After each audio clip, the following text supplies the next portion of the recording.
युद्धामुळे वाढलेली महागाई युद्धविरामानंतरही कमी का नाही असा प्रश्न तुम्हाला देखील पडला असेल।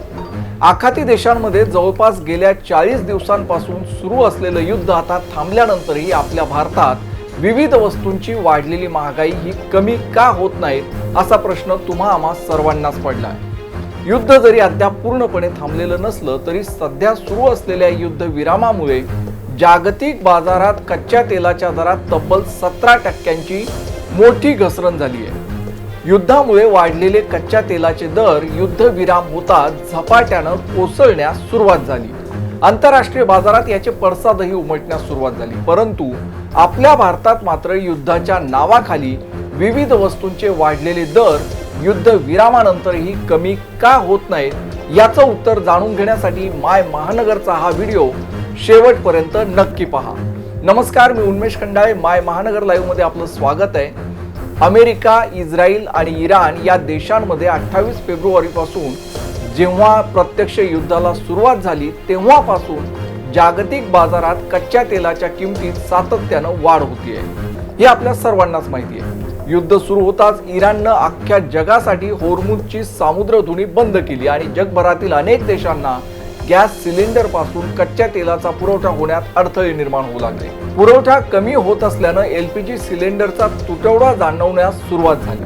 घरगुती गॅस सिलेंडरच्या दरात 60 रुपयांची तर व्यावसायिक गॅस सिलेंडरच्या दरात तब्बल 200 रुपयांची वाढ करण्याचा निर्णय पंतप्रधान नरेंद्र मोदी यांच्या सरकारने घेतला। दरवाढीच्या निर्णयानंतरही पुरवठादार कंपन्यांकडे सिलेंडरच्या मागणीत वाढच होत होती। त्यामुळे सरकारनं सिलेंडर पुरवठ्यावर नियंत्रण आणण्यास सुरुवात केली।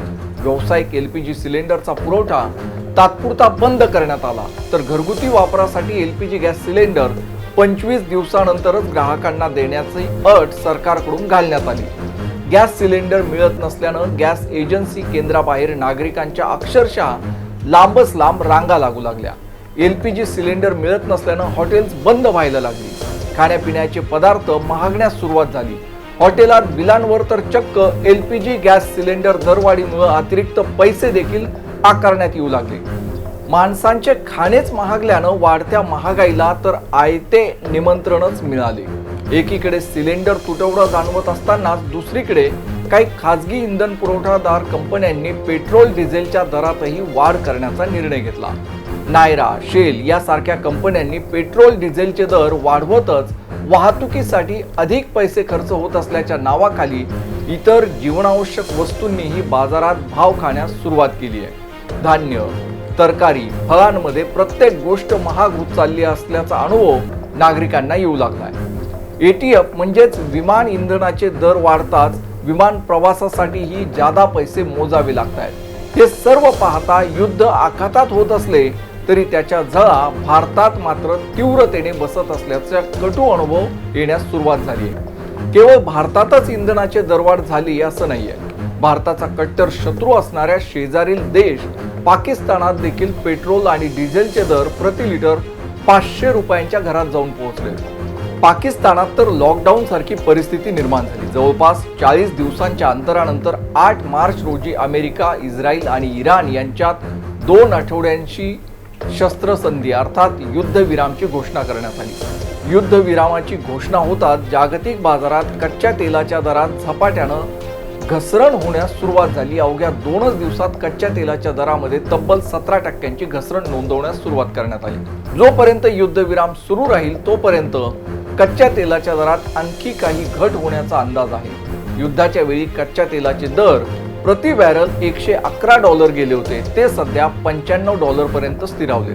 त्यामुळे तेल वितरण कंपन्यांना दिलासा मिळाला आहे। आता प्रश्न हा आहे की जर कच्च्या तेलाचे दर इतक्या खाली घसरले तर आपल्याकडील कंपन्या या देशातील पेट्रोल डिझेलचे दर का कमी करत नाहीये? याबाबत पेट्रोलियम कंपन्या गप्प का आहेत असे विचारण्याचा नक्कीच वाव आहे। सध्या भारतात सरकारच्या अधिपत्याखालील इंधन पुरवठा करणाऱ्या कंपन्यांचे पेट्रोल डिझेलच्या दरावर नियंत्रण आहे। त्यामुळे या कंपन्यांनी इंधनाचे दर घटवण्याबाबत नक्कीच विचार केला पाहिजे असे देशभरातील सर्व नागरिकांना वाटतं। परंतु कंपन्या मात्र याबाबत बोलण्यास तयार नाही।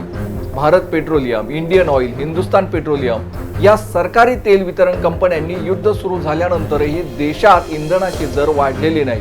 सरकारी कंपन्यांच्या तुलनेत मात्र नायरा, शेल आदींसारख्या खासगी तेल कंपन्यांनी मात्र आपल्या इंधनाचे दर जरूर वाढवले, परंतु सरकारी कंपन्यांनी तसे केलं नाही। युद्ध काळात जेव्हा कच्च्या तेलाच्या दरात वाढ झाली तेव्हा सरकारी तेल वितरण कंपन्यांनी इंधन दरवाढ न करण्याचा निर्णय घेतल्यानं त्यांना मात्र दररोज मोठा तोटा सहन करावा लागला। देशांतर्गत इंधनाचे दर वाढू नयेत यासाठी पंतप्रधान नरेंद्र मोदी यांच्या केंद्र सरकारनं अबकारी करात कपात करण्याचा निर्णय घेत तेल वितरण कंपन्यांचा तेव्हा होणारा दैनंदिन तोटा कमी करण्यासाठी प्रयत्न केले।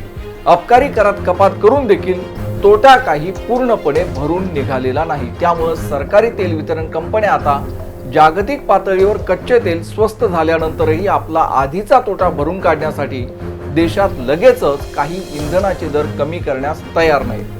तसेच युद्ध देखील अजून काही पूर्णपणे थांबलेलं नाही। केवळ 2 आठवड्यांच्या युद्ध विरामाचीच घोषणा झाली आहे। त्यामुळे आगामी दिवसात कच्च्या तेलाचा दरवाढीचा भडका उडणार नाही हे कशावरून अशी भीती तेल वितरण कंपन्यांना आहे। इंधनाचे दर जर कमी होणार नसतील तर मग इतर जीवनावश्यक वस्तूंचे दर कमी होणार तरी कसे, हा प्रश्न अद्यापही कायम आहे। त्यामुळे हे सर्व पाहता युद्धामुळे वाढलेली महागाई ही युद्ध विरामानंतरही कमी होण्याची शक्यता तुर्तास तरी कमी वाटते। तुमच्यासाठी ही सर्व माहिती घेऊन आले ते आपलं महानगरचे वरिष्ठ उपसंपादक राम नाईक। आणि तुम्हाला जर ही माहिती आवडली असेल तर कमेंट करून आपलं मत देखील नक्की कळवा। हा व्हिडिओ आवडल्यास लाईक, शेअर आणि हाईप करायला विसरू नका। सोबतच राज्य आणि देशातील विविध घडामोडींसाठी आणि नवनवी माहिती जाणून घेण्यासाठी माय महानगर लाईव्ह या YouTube चॅनलला सबस्क्राईब करायला विसरू नका। धन्यवाद।